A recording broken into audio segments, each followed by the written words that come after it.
നമസ്കാരം. പാകിസ്ഥാന്റെ ഭീകര കേന്ദ്രങ്ങൾ ഇന്ത്യ തകർത്തു. 2026 ഓപ്പറേഷൻ സിന്ദൂറിന്റെ രണ്ടാം ഭാഗമാണ്. ഒടുവിൽ സമ്മതിക്കേണ്ടി വന്നു, ഓപ്പറേഷൻ സിന്ദൂരിൽ പാക് ഭീകര കേന്ദ്രങ്ങൾ തകർന്നുവെന്ന്. ഓപ്പറേഷൻ സിന്ദൂറിൽ പാകിസ്ഥാന്റെ ഭീകര കേന്ദ്രങ്ങൾ ഇന്ത്യ തകർത്തതായിട്ട് സമ്മതിച്ച് ഭീകര സംഘടന ലഷ്കർ എ തോയ്ബയുടെ മുതിർന്ന കമാൻഡറായിട്ടുള്ള സൈഫുള്ള കസൂരി രംഗത്തെത്തിയിരിക്കുന്നു. ഓപ്പറേഷൻ സിന്ദൂറിന് ശേഷം ഇതാദ്യമായിട്ടാണ് ഒരു ലഷ്കർ എ തോയ്ബ നേതാവ് ഇന്ത്യൻ ആക്രമണത്തെ തുടർന്നുണ്ടായിട്ടുള്ള അനന്തര ഫലങ്ങൾ പൊതുസമൂഹത്തിന് മുന്നിൽ സമ്മതിക്കുന്നത്. കസൂരിയാണ് പഹൽഗാം ആക്രമണം ആസൂത്രണം ചെയ്തത് എന്നാണ് നേരത്തെ സുരക്ഷാ ഏജൻസികൾ കണ്ടെത്തിയത്. ലഷ്കർ എ തോയ്ബ സ്ഥാപകൻ ഹാഫിസ് സയ്യിദിന്റെ വിശ്വസ്ത അനുയായിയായിരുന്നു ഈ കസൂരി. അതേസമയം ഓപ്പറേഷൻ സിന്ദൂറിനെ സംബന്ധിച്ച് കസൂരി പ്രസ്താവന നടത്തുന്ന വീഡിയോ വ്യാപകമായിട്ട് ഇപ്പോൾ പ്രചരിക്കുകയാണ്. ഭീകര കേന്ദ്രങ്ങൾ തകർന്നതായിട്ട് സമ്മതിക്കുന്നുണ്ട് എങ്കിലും ഇന്ത്യക്കെതിരെ പ്രകോപനപരമായിട്ടുള്ള പരാമർശങ്ങളും വീഡിയോയിൽ അദ്ദേഹം നടത്തുകയാണ്. ഓപ്പറേഷൻ സിന്ദൂറിൽ ഭീകരരുടെ ഒളിത്താവളങ്ങളെ മാത്രം ലക്ഷ്യമിട്ടത് ഇന്ത്യയുടെ ഏറ്റവും വലിയ തെറ്റായിരുന്നുവെന്ന് കസൂരി വീഡിയോയിൽ പറയുകയാണ്. അതുപോലെ കാശ്മീർ വിഷയത്തിൽ പിന്മാറില്ല എന്നുള്ള കസൂരിയുടെ പ്രസ്താവന നേരത്തെ തന്നെ പഹൽഗാം ആക്രമണത്തിന്റെ മുഖ്യ സൂത്രധാരൻ കസൂരി എന്ന് കണ്ടെത്തിയിരുന്നു. ലഷ്കർ എ തോയ്ബയിലും ജമാഅത്തെ ഉദ്വായിലും ഒക്കെ നിർണായകമായിട്ടുള്ള പങ്കുവഹിച്ച കസൂരി ജമാഅത്തെ ഉദ്വയുടെ രാഷ്ട്രീയ വിഭാഗമായിട്ടുള്ള മില്ലി മുസ്ലിം ലീഗിന്റെ നേതൃപദവി അലങ്കരിച്ചിരുന്ന വ്യക്തിയായിരുന്നു. ലഷ്കർ എ തോയ്ബയുടെ തന്നെ മറ്റൊരു പേരായിട്ടാണ് ഈ ജമാഅത്തെ ഉദ്വയെ US വിദേശകാര്യ വകുപ്പ് വരെ പരിഗണിക്കുന്നത് എന്നുള്ളതാണ്. ഐക്യരാഷ്ട്രസഭയുടെ കരിമ്പട്ടികയിൽപ്പെട്ട സംഘടനയാണ് ഈ MML എന്ന് പറയപ്പെടുന്ന ഈ സംഘടന. ഏറെക്കാലമായിട്ട് ഇത്തരം സംഘടനകൾ പ്രവർത്തിച്ച കസൂരി ഈ പാകിസ്ഥാനിലെ ജിഹാദി പ്രസ്ഥാനങ്ങളുടെയൊക്കെ പ്രധാന നേതാവായിട്ടാണ് അറിയപ്പെടുന്നത്.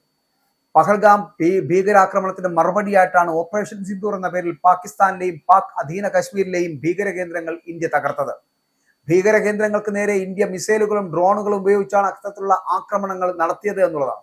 ഇന്ത്യയുടെ ആക്രമണത്തിൽ 100-ലധികം ഭീകരവാദികളാണ് കൊല്ലപ്പെട്ടത്. അതേസമയം ഭീകരർക്കെതിരായിട്ടുള്ള നടപടിയിൽ ഇന്ത്യയെ പ്രകോപിപ്പിച്ച് പാകിസ്ഥാൻ നടത്തിയ ആക്രമണ ശ്രമങ്ങൾ ഇന്ത്യ പരാജയപ്പെടുത്തുകയും ചെയ്തു. അപ്പോൾ ഇന്ത്യയിലെ സാധാരണക്കാരെയും സൈനിക കേന്ദ്രങ്ങളെയും നഗരങ്ങളെയും ഒക്കെ ലക്ഷ്യമിട്ട് നടത്തിയ ആക്രമണ ശ്രമങ്ങൾക്ക് നൽകിയ തിരിച്ചടിയാണ്, അല്ലെങ്കിൽ ആ തിരിച്ചടിയിലാണ് 11 പാക് വ്യോമ താവളങ്ങളടക്കം ഇന്ത്യ തകർത്തത് എന്നുള്ളതാണ്. ഓപ്പറേഷൻ സിന്ദൂർ അവസാനിപ്പിച്ചിട്ടില്ലെന്ന് ഇന്ത്യ വ്യക്തമാക്കുമ്പോൾ ഭീകരവാദികൾ കരഞ്ഞു മെഴുകുകയാണ്. കശ്മീർ വിഷയത്തിൽ നിന്ന് പിന്മാറില്ല എന്ന പ്രകോപനവുമായിട്ട് സൈഫുള്ള കസീരി വരുമ്പോൾ 2026 ഓപ്പറേഷൻ സിന്ദൂറിന്റെ രണ്ടാം ഭാഗം വരുമോ എന്നറിയാൻ കാത്തിരിക്കുകയാണ് പാകിസ്ഥാൻ. ഭീകര കേന്ദ്രങ്ങളെ തകർക്കുന്ന ഓപ്പറേഷനുകൾ ഇനിയും ഉണ്ടാകുമെന്നാണ് ഇന്ത്യയും വ്യക്തമാക്കിയിരിക്കുന്നത്. ഇതോടെ അതിർത്തിക്കപ്പുറത്തെ ഭീകരവാദികൾ ഭയപ്പാടിലാണ് താനും. ഇനിയും ഇന്ത്യയിൽ നിന്നും ഇത്തരത്തിലുള്ള ഒരു ആക്രമണം ഉണ്ടായാൽ അവർ താങ്ങില്ല എന്നുള്ളത് അവർക്കറിയാം. എങ്കിലും തങ്ങൾ പിന്നോട്ടില്ല എന്നുള്ളതാണ് ഭീകരവാദികൾ പറയുന്നത്. അതേസമയം ഈ ഓപ്പറേഷൻ സിന്ദൂറിൽ ഉണ്ടായതുപോലെ ഇന്ത്യയും പാകിസ്ഥാനും തമ്മിൽ 2026 സായുധ സംഘർഷം ഉണ്ടായേക്കാം എന്നുള്ള സൂചനകൾ പുറത്തു വരുന്നുണ്ട്.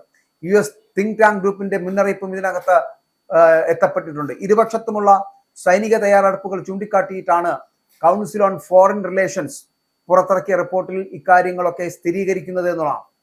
അപ്പോൾ വിദേശകാര്യ വിദഗ്ധരുടെ അഭിപ്രായങ്ങൾ സ്വീകരിച്ചിട്ടാണ് ഇത്തരം ഒരു റിപ്പോർട്ട് CFR തയ്യാറാക്കിയിട്ടുള്ളതും. ഓപ്പറേഷൻ സിന്ദൂർ അവസാനിച്ചിട്ടില്ല എന്നും അത് തുടരുകയാണ് എന്നും ഇന്ത്യ പലപ്പോഴായിട്ട് വ്യക്തമാക്കിയിട്ടുമുണ്ട്. അപ്പോൾ അടുത്തിടെ മിസൈലുകൾ, ഡ്രോണുകൾ എന്നിവ വാങ്ങുന്നതിനായിട്ട് ഏകദേശം 79,000 കോടി രൂപയുടെ പ്രതിരോധ ഇടപാടുകൾക്ക് ഇന്ത്യ നടപടി തുടങ്ങുകയും ചെയ്തിട്ടുണ്ട്. മറുവശത്ത് പാകിസ്ഥാനും വ്യോമ പ്രതിരോധ സംവിധാനങ്ങളടക്കം ശക്തമാക്കാനുള്ള നീക്കം ആരംഭിക്കുകയും ചെയ്തിട്ടുണ്ട്.